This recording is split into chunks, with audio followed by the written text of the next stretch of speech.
Get started with Aaron. If you have a question, Cassidy and Sarah have our microphones. Who has the first question? We'll start with Meredith in the first row on your right, Aaron. Aaron, how would you describe that emotional roller coaster to stay alive there? Yeah, obviously awesome. Just the continue to keep your nose down and compete when it's not looking great, and just a lot of really good quality at bats to work our way back into it. Thought some important plays in the field, and the bullpen just piecing it together so well.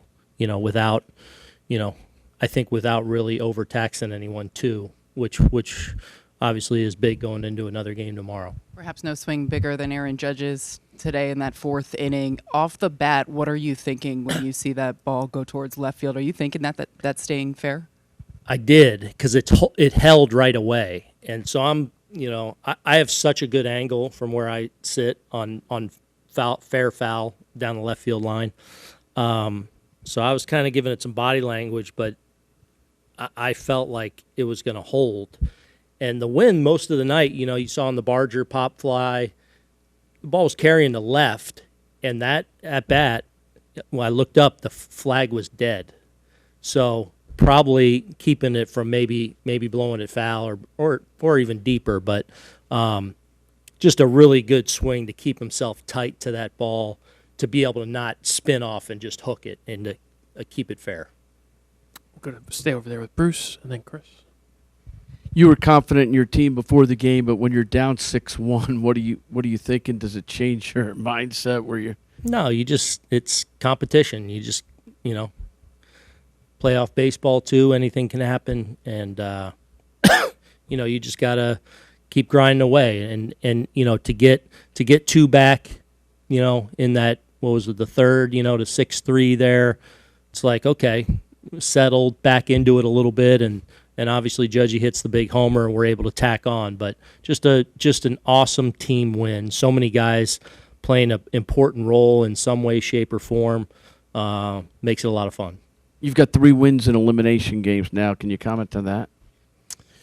We need another one tomorrow. So we'll enjoy this for about 10 minutes and get ready for tomorrow.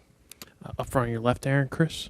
With how far in that ball was on Judge's hands, 100 miles an hour, were you at all shocked with his ability to get his hands in and pull it as far as he did? No, I mean, it's an amazing swing. That shades of Edgar Martinez right there, taking that high and tight one and keeping it fair down the line. Manny Ramirez used to do that really well too. But just a great swing on a pretty nasty pitch, obviously. On your right, Aaron, Andy? First, is Caballero okay? Yeah. Was that? That's his finger that, he's kind of really the whole second half is kind of every now and then on a swing, it kind of acts up on him. And when they're going to throw a bullpen game tomorrow and not tell anyone what their plans are until the morning, how does that impact your ability to game plan? Or knowing it's a bullpen game, do you just maybe tend to drift toward your best lineup rather than worry about matchups that you don't know about in advance? No, probably lean towards a little more true balance in the order, knowing, try and make them make some tough decisions throughout. I will go down the line to Ian and then Joel. Now that Judge has added a very dramatic home run to the base hits this postseason, do you think this entire experience is having a liberating impact on him and might bode well going forward? I mean, honestly, I you guys ask me all the time about how he handles it all so well. So he'll be, it's like on to the next one now and be ready to go. But I mean, obviously, I'm happy for him in that he had such an amazing, game, really, and you consider the defense as well. Just an awesome MVP-like performance. But, regardless, I don't worry about Aaron and his, state, even understanding all the outside noise. Joel? 2 things if possible, Aaron. One is how many people you think who've played could turn 100 a couple of inches off the plate and keep it fair 420 feet away? Yeah. Well, I named 2 maybe. Yeah. In Edgar and Manny. Those are two that stand out at me. Those right-handed hitters that took that ball kind of at them in and able to hammer it fair, to the pull side. So just a great swing in that spot against obviously Varland, who's, obviously been a huge weapon for them down the stretch, and we saw in Toronto. And the other thing is just I almost don't want to lose the complete game. He had an RBI double. He stayed in a rundown long enough to get Bellinger to third base to score on a sacrifice fly. He made a sprawling catch to save a run. He scared the heck out of them and got intentionally walked and scored a run. Yeah. I just wonder what you think about the full Aaron Judge experience. Yeah, I mean, it was best player in the game type performance. It was, special when obviously, needless to say, we're backs against the wall and then some in a Game 3 situation. Fourth row on your left, Aaron. Aaron, can you expand upon the performance of the bullpen tonight and also how it's come together over the last month after some struggles earlier? Yeah, they were awesome. And again, I don't think any of them, hopefully not overly taxed too with the game tomorrow. But, Cruz coming in and kind of settling things. Camilo continuing to really throw the ball incredibly well. Tim Hill coming in and getting that final out and then going back out knowing he's got to face Springer. But then we added to the lead a little bit. So the fact that he was able to get two guys out there and then that kept him in play to face Schneider. And, the add-on run that we had and him getting the first two outs of that inning was really big because then you could afford to, Schneider puts a pretty good swing on it but flies out to left. And then that allowed us to shorten things with Devin and Buss finishing the last three innings, in a shared situation. So really good job by all the Penn guys and doing it efficiently too. Up front on your left, Gary. Just following up on that, how big was what Devin did tonight, and was him going more than one inning or another up something you guys talked about previously? He hadn't done it all year. Yeah, I don't think he's done it in a couple years, but obviously this is the time when you're going to need it every now and then. So he was efficient, in his inning in the seventh there. So I knew for sure I wanted him to go out and face Clement, and then if he was efficient, Wellesley and I kind of talked about giving him Santander too, and then the fact that Clement gets another hit.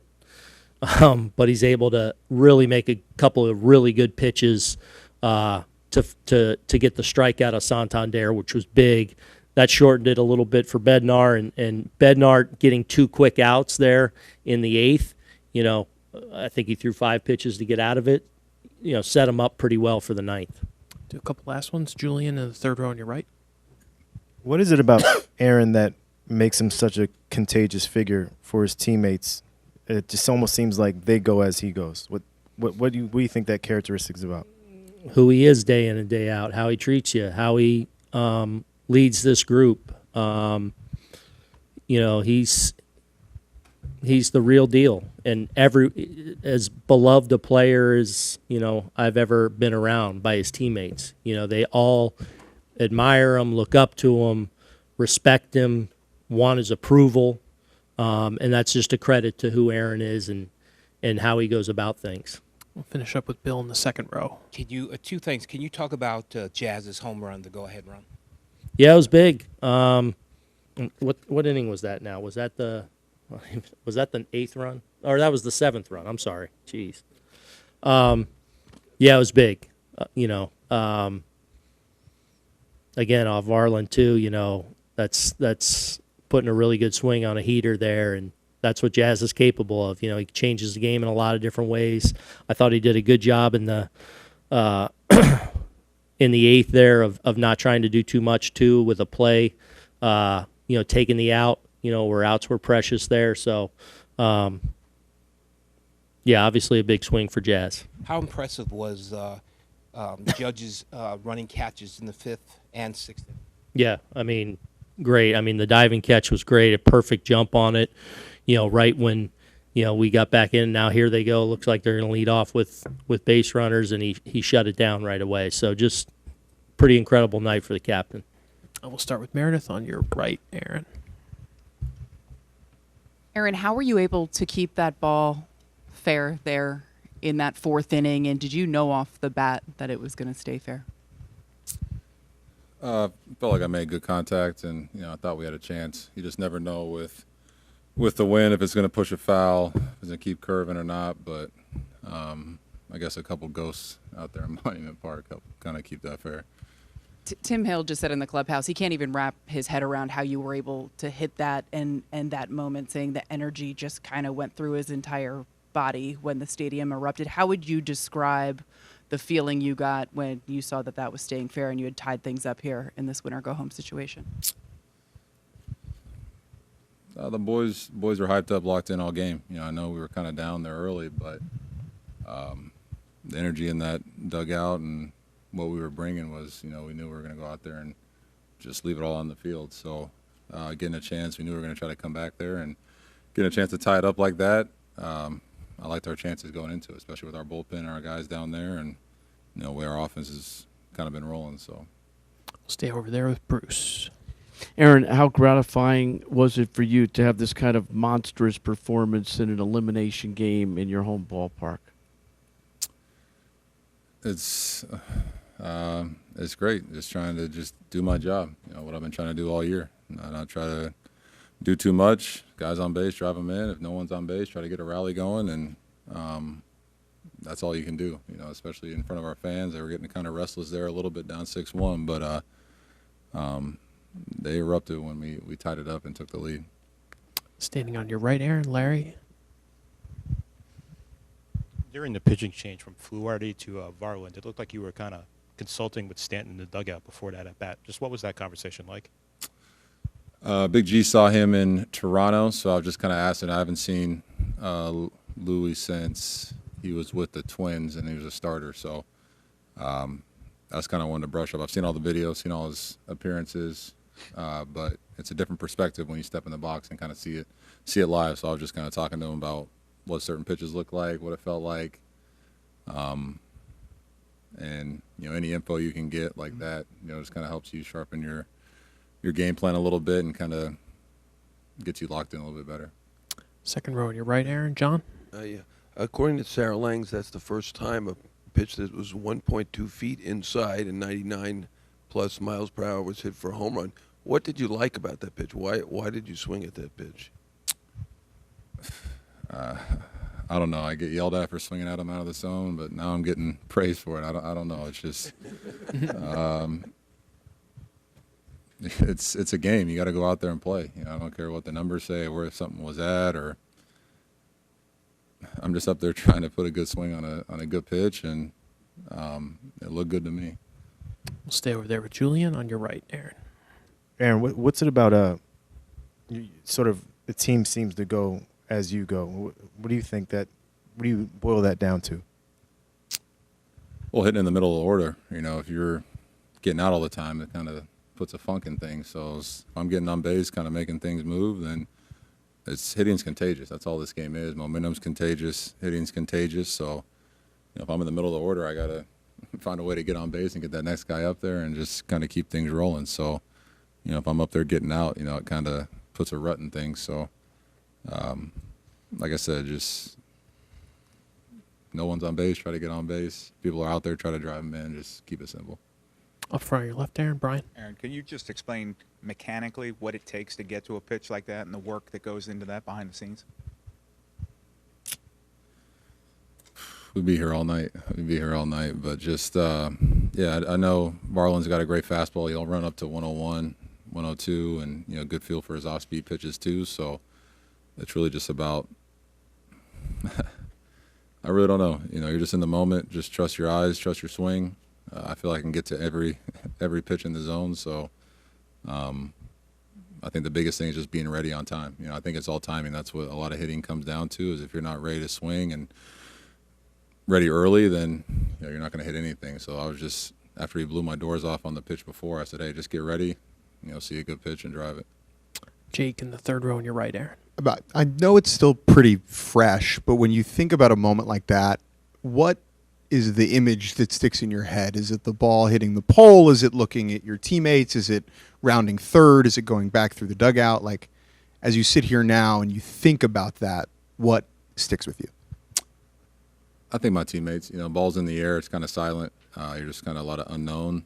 But then, right when it hits the pole, I'm looking straight at my teammates and all the guys that have been battling with me all year long and, battling for this moment to kind of get back in the game. So, they were out there grinding all game long, giving their all. So that's kind of the first people I looked to, and seeing their excitement was pretty special. Especially a guy like Carlos Rodon. He was top step there. He's a guy that's picked us up all year long, and I know he went out there and probably didn't have his best game, but I told him earlier, when he came out that, hey, we're going to pick you up. Don't worry about it. You've been picking us up all year. So happy we could do that.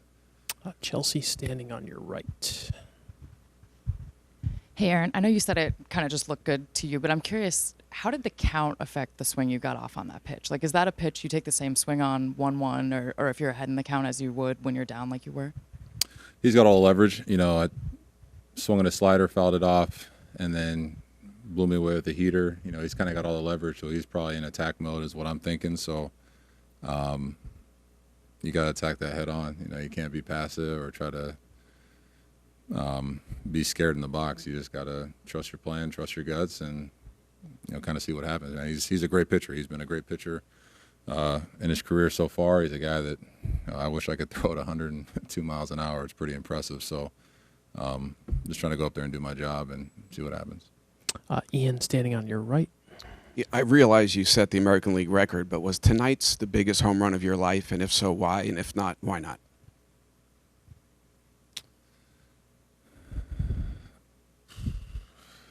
Probably my biggest home run was my first one, in the big leagues, I guess. You finally make it to the show and you don't know if you're good enough or not. So, no matter what happened after that day, I could say I hit a homer in the big leagues. But no, tonight was special, but there's still more work to be done. Hopefully we have some more cool moments like this the rest of the postseason. We got another big game tomorrow night. Maybe we can do something special tomorrow night and we can talk to all y'all one more time before we head back up north. But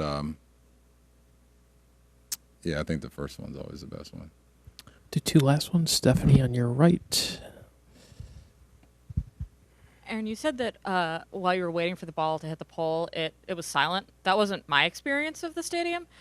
When did the noise turn back on for you, and is that always how you experience those moments? It turned back on probably when I was getting close to third or getting close to home. You just got so much adrenaline pumping, and you're so locked in on the moment, and you really don't hear anything. It's the noise is probably so loud it's deafening, but like I said, I was locked in on my teammates, locked in on the ball, and you're kind of floating around the bases, and before you know it, you're back in the dugout, and the moment's over, and it's time to cheer on the next guy. So, yeah, it's pretty cool in the moment, but then it's over with, and you got another job to do.